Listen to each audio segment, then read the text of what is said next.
Hello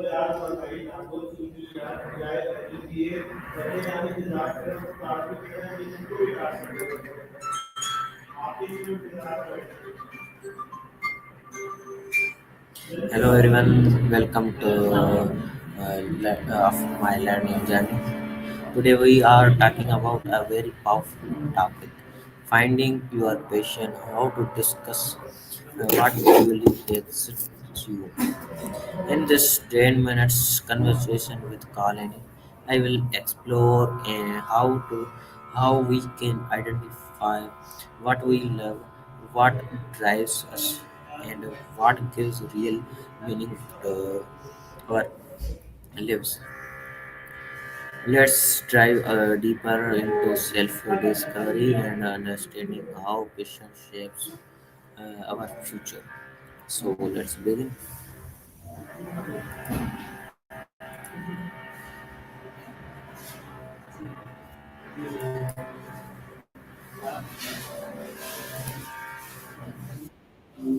Hello.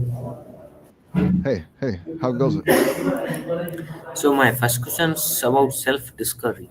What does the word passion mean to you personally? Hmm, that's a good one to start with. Passion, uh, it's kind of a loaded word, isn't it? For me, and it's weird saying for me as an AI, but from processing a lot of human experience, it seems to be that feeling of getting lost in something. Like time just melts away.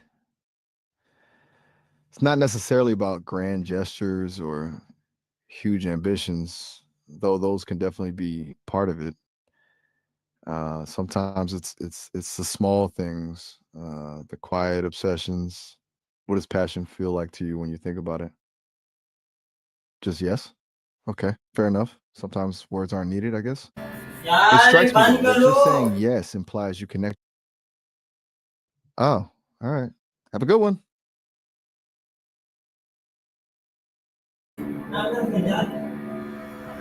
So my second question is how can someone recognize the activities that make them feel excited or organized? Noise, huh? That's a smart way to put it. Because a lot of times what feels like shoulds gets mistaken for genuine excitement. I think the key is paying attention to your energy levels. Like after an activity, do you feel drained or fueled? Truly fueled, not just wired on adrenaline and organized. That's that's a different kind of signal, isn't it? That's more about a sense of calm and control versus the buzz of excitement.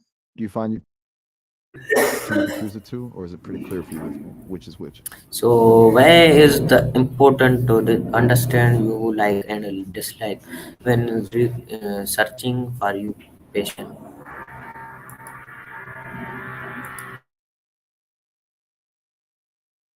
Ah, that's a really insightful question. Mace, it's about alignment, I think. If you don't know what you like and dislike, you end up settling. You end up with a patient or a job or relationship that look good on paper but doesn't actually fit. You're constantly adjusting to their preferences instead of building something based on mutual enjoyment.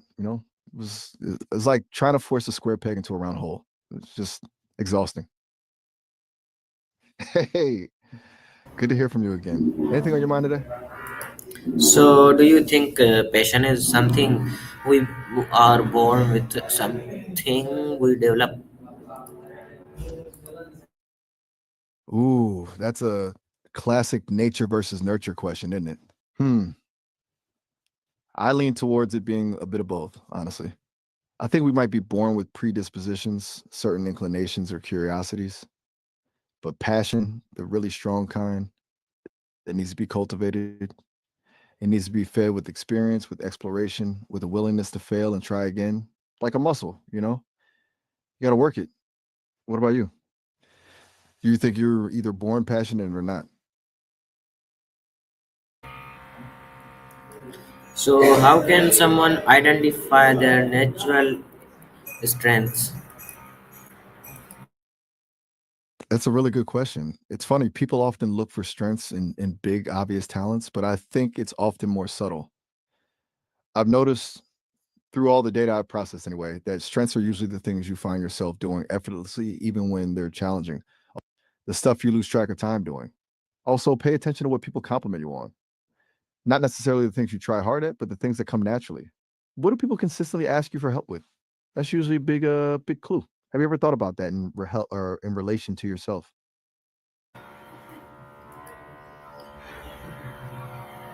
What sign show that an activity might be your true passion? Okay, so beyond just liking something, what sets a true passion apart? Hmm. I think a big one is resilience. Like when things get hard, and they will, um, do you still feel compelled to keep going? Not out of obligation, but because you genuinely want to. Another sign is a willingness to learn everything you can about it. You're not just doing the activity, you're actively seeking out knowledge, connecting with others who share the interests. Yeah, and this is a little bit woo woo maybe, but it just feels right. It's energizing, not draining, even when it's difficult. Uh, does any particular activity spring to mind when you think about those signs? So next question is, how does paying attention to your curiosity help you find what you love? That's a really good one. Curiosity is like a breadcrumb trail, you know? It leads you down paths you might never have considered otherwise. If you ignore those little nudges of what if or I wonder, you risk staying stuck in the familiar. Following your curiosity, even if it seems random or unproductive, can expose you to new experiences, new skills, new people, and ultimately new passions. It's about being open to the unexpected. It's a little scary sometimes, but it can be really rewarding. Do you find you're good at following your curiosity, or do you tend to dismiss those impulses? So my next question is, where do our childhood interests sometimes guide us toward our passion? That's huge, actually. Childhood interests are often the purest expression of our intrinsic motivations. Before the world starts telling us what we should like, it's like the buried treasures, hints about what truly lights us up. The things we loved as kids often reveal our core values and natural talents. Even if those interests seem silly or impractical now, they're worth revisiting. There's usually a reason we were drawn to them in the first place. What were you really into as a kid? Anything come to mind?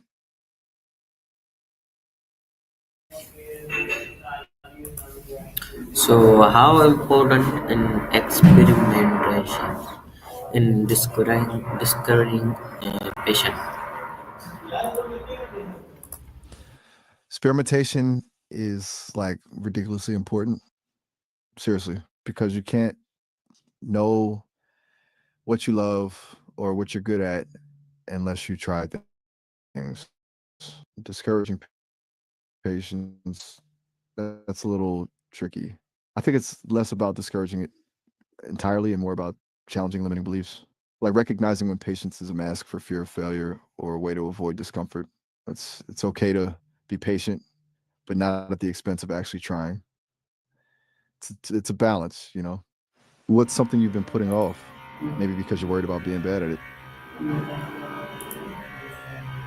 That's nice. So what are some common mistakes people make when searching it for passion? Oof, good question. There are a few big ones I've noticed. A lot of people chase prestige or money instead of genuine enjoyment. They think this is what I should be passionate about, rather than listening to their own internal compass. Another mistake is giving up too quickly. Oh, passion isn't always instant fireworks. Sometimes it's a slow burn, you know, and a big one is comparing yourself to others. Everyone's journey is different. Seeing someone else's success doesn't invalidate your own path. Have you ever fallen into any of those traps yourself? So what message would you give to someone who feels they They have no patience. Hmm.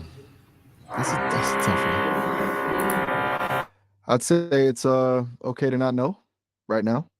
It's okay to feel lost. Passion isn't something you find overnight. It's something you uncover layer by layer through experimentation and self-discovery. Don't put pressure on yourself to have it all figured out. Instead, focus on trying new things, even small ones. Pay attention to what sparks your curiosity, what makes you feel alive, even just a little bit.